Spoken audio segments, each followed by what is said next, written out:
आज हम पढ़ेंगे केंद्रीय प्रवृत्ति की तीसरी माप। और तीसरी माप कौन सी है केंद्रीय प्रवृत्ति की? बहुलक। इससे पहले हमने माध्य है और माध्यक है वो कंप्लीट कर लिया था। तो आज हम बहुलक है इसके बारे में चर्चा करेंगे कि बहुलक है वो क्या होता है और कैसे ज्ञात किया जाता है। बहुलक का मतलब होता है बहु यानी ज्यादा और लक यानी जिसका लक सबसे ज्यादा हो वो क्या कहलाता है? बहुलक कहलाता है। एक एग्जाम्पल लेते हैं कि 2, 3, 4, 6, 3, 2, 5 और 3 ये चर राशियां दे रखी है और आपको इनका बहुलक ज्ञात करना है। तो हमें सबसे पहले ये देखना है कि इन चर राशियों में कौन सी चर राशि है वो सबसे ज्यादा बार आई है। तो देखो यहाँ से 3 यहाँ भी है, 3 यहाँ भी है और 3 यहाँ भी है, यानी 3 है, ये 3 जगह पे आया है, यहाँ है और यहाँ है। तो 3 हमारा सबसे ज्यादा बार आया है, तो इसका बहुलक है वो कितना हो जाएगा? इसका बहुलक हो जाएगा 3। यानी ये जो चर राशि 3 है ये सर्वाधिक बार आई है। तो जो भी चर राशि आती है वो क्या हो जाएगी? बहुलक हो जाएगी। एक उदाहरण और लेते हैं हम दूसरा उदाहरण लेते हैं। तो हमें ये चर राशियां दे रखी हैं 2, 3, 4, 5, 6 और 7 और साथ में इनकी संगत बारंबारताएं दे रखी हैं कि 2 है वो 3 बार आया है, 3 है वो 2 बार आया है, 4 है वो 5 बार आया है, 5 है वो 6 बार आया है, 6 4 बार आया है, 7 है वो 2 बार आया है। यदि हमें इसका बहुलक ज्ञात करना है तो हमें यह देखना है कि सर्वाधिक बारंबारता है वो कौन सी है? कौन सी है? 6। और इसके संगत चर कौन सा है? और इसके संगत चर कौन सा है? 5। तो हमारा बहुलक है वो कितना हो जाएगा? 5। क्यों? क्योंकि बहुलक 5 है वो कितनी बार आया है? 6 बार आया है, यानी सबसे ज्यादा बार आया है। तो हमारा बहुलक है वो कितना हो जाएगा? 5। तो इस तरीके से हम यदि हमें सीधे चर है और उनकी संगत बारंबारताएं दे रखी है तो हम बहुलक है वो बड़ी आसानी से ज्ञात कर सकते हैं। अब हम एक उदाहरण है वो वर्ग अंतराल के लिए लेते हैं जो कि सबसे मोस्ट इंपॉर्टेंट क्वेश्चन बनता है। अब हम तीसरा उदाहरण लेते हैं कि निम्न आंकड़ों से बहुलक ज्ञात कीजिए। और हमें ये वर्ग अंतराल दे रखा है, साथ में इनके संगत है ये बारंबारताएं हमें दे रखी हैं। तो बहुलक है इसमें आपको कोई भी अलग से सारणी नहीं बनानी है, जो मान दे रखे हैं वही मान आपको सीधे सूत्र में रखने हैं। तो सबसे पहले देखते हैं कि बहुलक है इसका सूत्र क्या होता है। बहुलक बराबर होता है L plus F1 minus F0 बटा 2F1 माइनस F0 और माइनस का F2 और गुणा H। ये हमारे पास में बहुलक का सूत्र हो गया। अब सबसे पहले हमें यह देखना है कि इस बारंबारता वाले कॉलम में सर्वाधिक बारंबारता किसकी है? सर्वाधिक बारंबारता कौन सी है? तो सर्वाधिक बारंबारता कौन सी है हमारे पास में? 42। तो हमारा ये हो गया बहुलक वर्ग। ये हमारा बहुलक वर्ग हो जाएगा, यानी हमारा उत्तर है वो किसके बीच में आएगा? 40 और 50 के बीच में आएगा। ठीक है। अब इस बहुलक वर्ग से हमें ये जो सूत्र में मान चाहिए वो मान है वो देखने हैं कि कौन कौन से होंगे। तो सबसे पहले हमें मान किसका चाहिए? L का। तो हम यहां लिख लेते हैं, यहां L बराबर, तो L बराबर कितना हो जाएगा? 40। तो L बराबर हो गया 40। अब हमें F1, F0 और F2 है इसका मान निकालना है।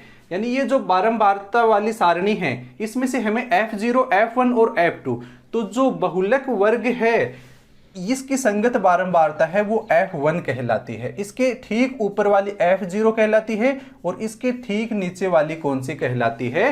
F2। इसका मतलब F0 बराबर कितना हो गया? 28। तो F0 बराबर हो गया 28।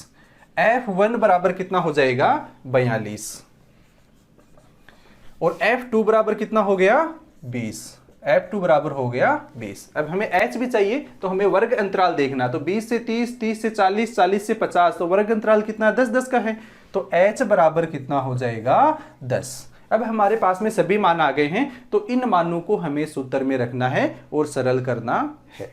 अतः बहुलक बराबर L। अब L का मान है वो कितना है? 40। तो ये हो जाएगा 40 और प्लस अब F1 माइनस F0, तो F1 का मान है कितना? 42 और F0 का मान कितना है? 28। तो ये हो गया 42 और माइनस का 28 बटा 2F1, तो 2 गुणा F1 की जगह कितना है? 42, तो ये हो गया 42 और माइनस F0 और माइनस F2, तो F0 है हमारे पास में 28 और F2 कितना है 20, तो माइनस का 28 और माइनस 20 और गुणा वर्ग अंतराल h बराबर कितना दे रखा है हमें 10। अब हम इसको सरल कर लेते हैं, तो बराबर 40 प्लस, अब 42 है, इसमें से 28 घटाएंगे तो 14 बच जाएगा और 14 को 10 से गुणा किया तो हमारे पास में हो जाएगा 140 और बट्टा 42 को 2 से गुणा किया 84 और माइनस 28 और 20 माइनस के दोनों जुड़ के कितने हो जाएंगे 48, तो ये हो गया 48। तो अब हो जाएगा 40 और प्लस 140, ऊपर तो 140 रह जाएगा और बट्टा में 84 है, 84 में से 28 तो 50, तो 34 और 2 कितना हो गया 36। अब तो 40 है ये तो अपनी जगह पे, तो 40 और प्लस 140 है, इसमें 36 का भाग लगाया तो हमारे पास में आ गया 3.8 और 9। अब इसको जोड़ देते हैं, तो 40 में जोड़ा 3.89 तो ये हो गया 43.89 और यही हमारा उत्तर है वो हो जाएगा। हम बहुलक का एक उदाहरण और लेते हैं जो कि वेरी मोस्ट इंपॉर्टेंट है, जो कि काफी बार बोर्ड एग्जाम में पूछा जा चुका है, तो इसको आपको बड़े ही ध्यान से इसको समझना है। तो देखो इसमें दे रखा है कि निम्न आंकड़ों से बहुलक ज्ञात कीजिए। ये हमें वर्ग अंतराल दे रखा है और ये इसकी बारंबारता हमें दे रखी है। तो बहुलक ज्ञात करने के लिए हमें कोई भी कॉलम नहीं बनाना है, हमें जो क्वेश्चन में मान दे रखे हैं वही मान हमें इस बहुलक के सूत्र में रखने हैं। तो हमें पता है बहुलक का सूत्र है वो क्या होता है, बहुलक बराबर L plus F1 minus F0 बट्टा 2F1 minus F0 minus F2 और गुणा H। अब हमें सबसे पहले क्या करना है, हमें सबसे पहले ये देखना है कि सबसे बड़ी बारंबारता है वो कौन सी है। तो सबसे बड़ी बारंबारता हमारी कौन सी है 44, तो हमारा ये बहुलक वर्ग हो जाएगा। 40 से 50 है ये हमारा बहुलक वर्ग हो जाएगा, यानी हमारा उत्तर है वो कितना आएगा 40 और 50 है, इसके बीच में हमारा उत्तर है वो आएगा। ठीक है, तो अब इस बहुलक वर्ग से हमें जो सूत्र में जो मान चाहिए वो सारे मान हैं हम निकालते हैं। तो यहां से सबसे पहले हमें मान है वो किसका चाहिए L का, तो L बराबर कितना हो जाएगा, जो बहुलक वर्ग है उसकी निम्नतम सीमा, और निम्नतम सीमा कितनी है 40, यानी इसकी लोअर लिमिट, L का मतलब होता है इसकी लोअर लिमिट निम्नतम सीमा, तो L बराबर कितना हो जाएगा 40। अब हमें F0 F1 F2 चाहिए, तो इस बहुलक वर्ग में ये F1 हो जाएगा, इसके ऊपर वाली F0 हो जाएगी और इसके नीचे वाली जो बारंबारता है वो क्या हो जाएगी F2। तो हमारी संगत तीनों बारंबारता यहाँ आ गई। F0 का मान है हमारे पास में 20, F1 का मान है हमारे पास में 44, F2 का मान है हमारे पास में 26 और साथ में H, और H वर्ग अंतराल है वो कितना दे रखा है 10। अब हमारे पास में सभी मान आ गए, ये मान हमें इस सूत्र में रखने हैं। तो बहुलक बराबर L प्लस, तो L है इसका मान कितना है 40 और प्लस F1 माइनस F0 तो 44 माइनस 20 बट्टा 2F1, तो 2 इंटू F1 का मान कितना है 44 और माइनस F0 और माइनस F2, तो ये F0 का मान है 20 और F2 है इसका मान कितना है 26 और गुणा H का मान कितना है 10। अब इसको सरल कर लेते हैं, तो 40 और प्लस 44 से इसमें से 20 घटाए तो कितना बच जाएगा 24, और 24 को 10 से गुणा किया तो हमारे पास में हो गया 240। अब इसको गुणा करेंगे, 44 को 2 से गुणा किया तो कितना हो गया 88 और माइनस 20 और 26 है ये कितना हो जाएगा 46।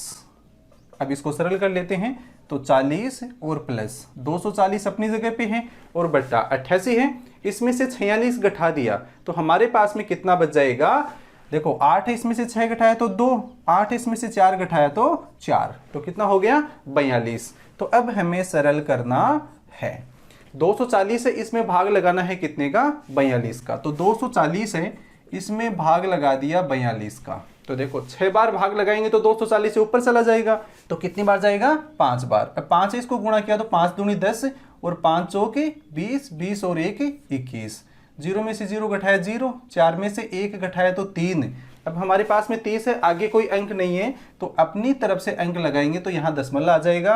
अब देखो 42 से इसका भाग लगाना है 300 में, तो कितनी बार चला जाएगा? 7 बार। 7 से गुणा किया, 7 दूनी 14 और 7 चौक 28, 28 और 1 29, 7 बार चला गया। इसमें से घटाया तो 6 और ये हो गया 0। अब 6 है, इसमें एक 0 लगा देते हैं तो ये कितनी बार चला जाएगा?